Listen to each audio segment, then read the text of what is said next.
Detective Rayan Malik arrived first. It was instinct. He lived 2 blocks from the mansion.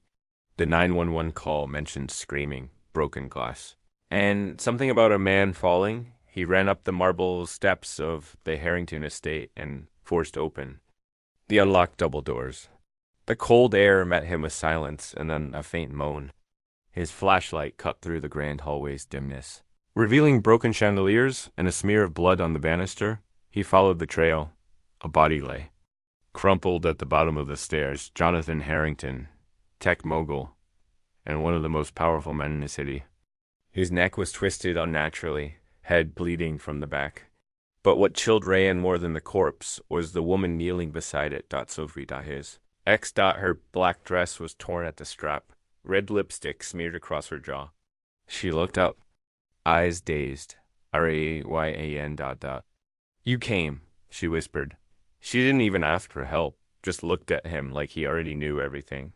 The briefing room buzzed with quiet tension. Every officer knew something was off. No one dared say it aloud.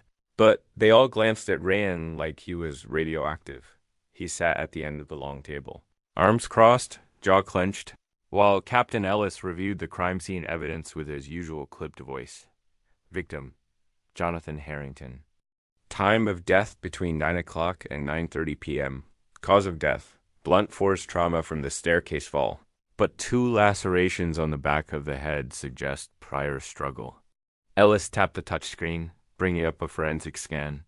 We found this, a close-up of a crystal wine glass, fingerprints, clear, untouched by blood.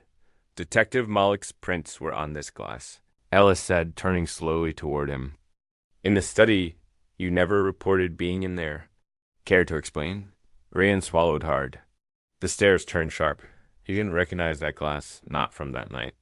But a week ago, Sophie had called him in a panic. Said Jonathan was threatening her. She had begged Rayan to come. They'd sat in that very study, drinking wine while she cried into his shoulder and asked if he still loved her. He never filed a report. It had felt ... personal. Now it looked criminal. I was there. A week ago, Rayan said. Off duty. Sophie called me, said Harrington was violent. You didn't mention it in your initial statement, Ellis snapped. Why? Because she begged me not to. His voice rose despite himself. She said he'd kill her, she went on record. And now he's dead. Silence. Ellis stood straight. Internal Affairs has suspended your badge, pending further investigation. You are not to approach the crime scene, any involved witnesses, or continue investigating in any capacity. Rayan stood, his chair scraping loud against the floor. You think I killed him? I think you were the first on scene. With motive, with history, and now, with fingerprints in all the wrong places. Rayan's blood boiled. You've known me 15 years. Exactly, Ellis said coldly, which is why this hurts. He walked out of headquarters without his gun, badge, or dignity. The sun was hot, unforgiving on his neck, and Sophie was nowhere to be found. He called her. Straight to voicemail. She wasn't answering his messages. Either at his apartment, he poured a drink he didn't want and stared at the wall until dusk. That's when he saw the news update. Leaked surveillance footage from the mansion's front porch. Rayan's face on screen. The headline, Disgraced Detective Linked to Billionaire's Murder. They weren't waiting for trial. The court of public opinion had already crowned him guilty. He smashed the glass in his hand, ignoring the pain as blood mixed with whiskey. Someone had set this up. And if he knew Sophie and he knew her, she hadn't vanished. She was watching. Waiting. Testing how far he'd go before he broke. The city never truly slept. But Rayan moved through it like a ghost. No badge. No backup. No trust. Just rage and instinct. He wasn't chasing a killer. Not anymore. He was chasing a lie with legs, heels, and dark red lips.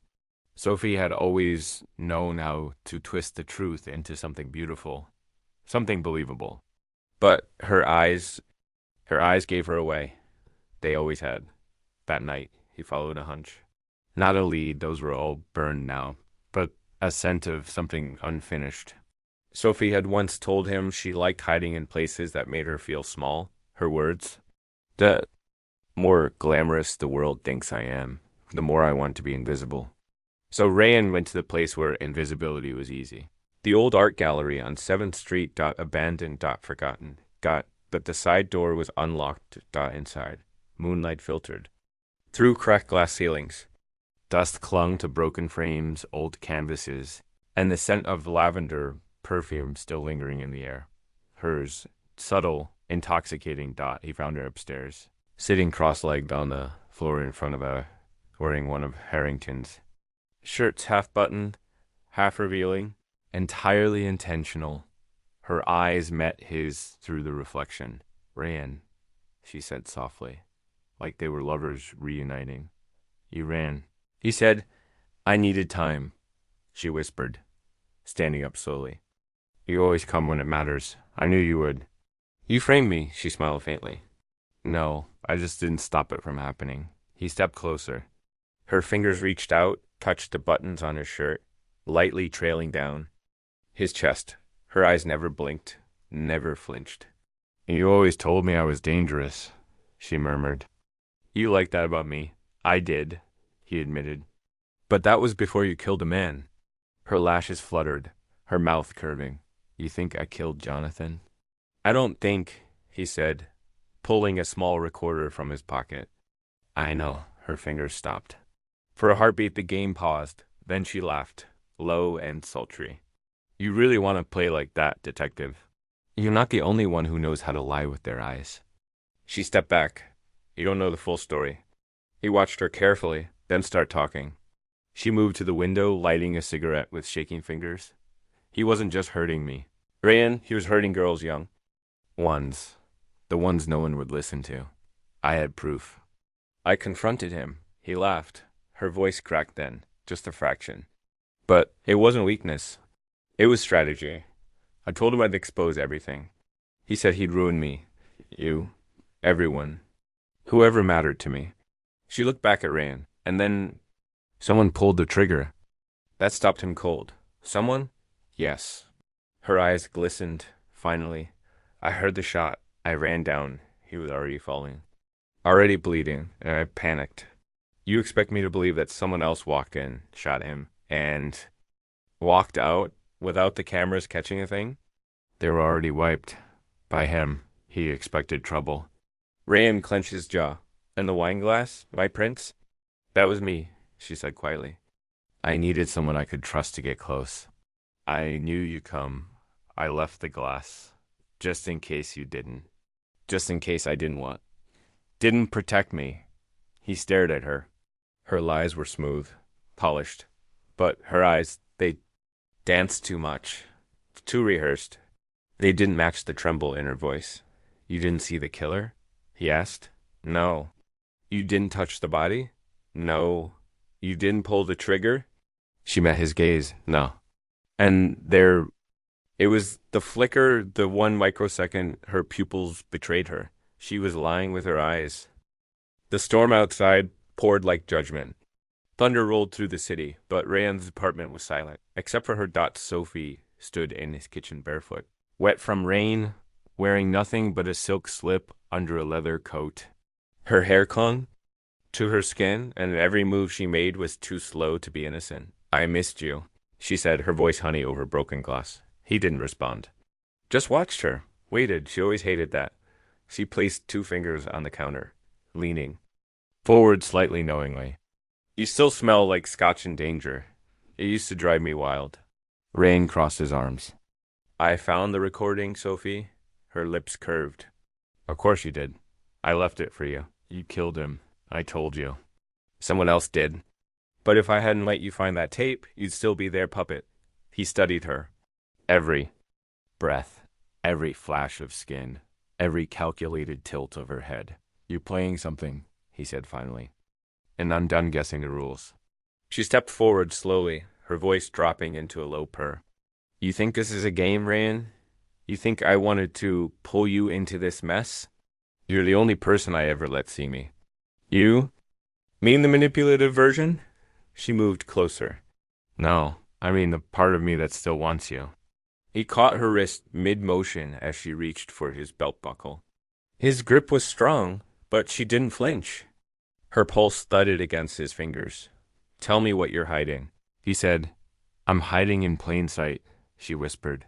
He spun her around, pressing her arms against the wall. Her breath caught, whether from fear or thrill, he couldn't tell.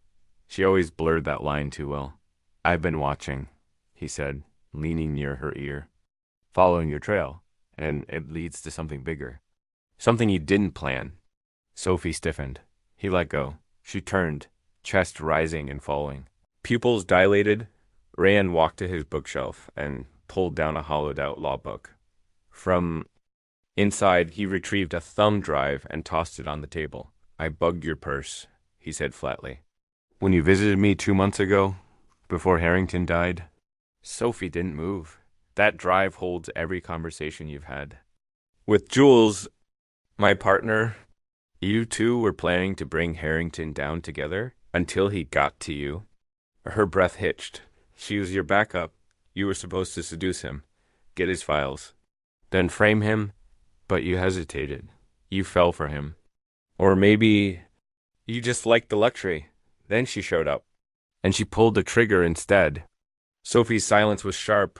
Then she walked to the table, picked up the drive with shaking fingers, and said, You don't know what that costs me. Don't care. You're still the same, aren't you? She asked bitterly. Always trying to save women who don't need saving. No, he said. I'm saving the truth now. Whether it kills you or not, then he tapped the phone in his pocket. Live call. Recording on speaker. Internal Affairs had heard every word. 2 days later, Rayan sat under the harsh lights of Internal Affairs, the weight of the truth finally shifting off his shoulders, but not without scars. The recording Sophie unknowingly helped make had cracked the case wide open. Her voice was clear, naming Detective Jules. Her hesitation. Her guilt. Her manipulation. It wasn't enough to convict. But it was enough to chase Dot by the time the team raided Jules' apartment. She was gone, packed, vanished like smoke. The burner phone she left behind contained only one message, unsent. If Rayan talks, I burn us both. Now, Ia was treating Rayan more like a tool than a traitor. The room buzzed with whispers. He could feel the tension behind every nod. Captain Ellis entered with a slow clap. You were right, Ellis said, tossing a photo onto the table. Airport camera in Rio, 2 days ago. She's off-grid. Rayan stared at the grainy image of Jules in a hoodie and sunglasses, a duffel bag slung over her shoulder. Her mouth was curved in a smirk even escaped. She's not done, Rayan said. Neither are we. The captain walked out. Later that night, Rayan stood in front of Harrington's. Grave wind howling across the stone like a warning. Sophie waited nearby, wrapped in a coat that looked far too thin for the weather. I took a deal, she said softly, not looking at him. Gave them everything, names, proof, even the crypto wallet Jules used. I'll serve time, but not forever. Yeah. Always land on your feet, Rayan said, half a smile in his voice. Sophie finally turned to him. I'm not proud of it, Rayan. What we did, what I did. It started with justice. But it turned into something else. Survival, lust, greed. You dragged me through hell. I know, she whispered. And part of me still wants you. To hate me, he stepped closer, eyes locked on hers. Part of me still does. Then he kissed her. It wasn't soft. It wasn't sweet. It was all the things their story had been. Rough, desperate, unfinished. When they parted, Sophie's eyes glistened. You'll always be my unfinished sentence. She stepped into the waiting car, cuffed, silent as it drove away. Rayan exhaled. He wasn't the villain, but he wasn't the hero either. Just a man who'd followed the truth through fire and walked out burned. But standing, the end.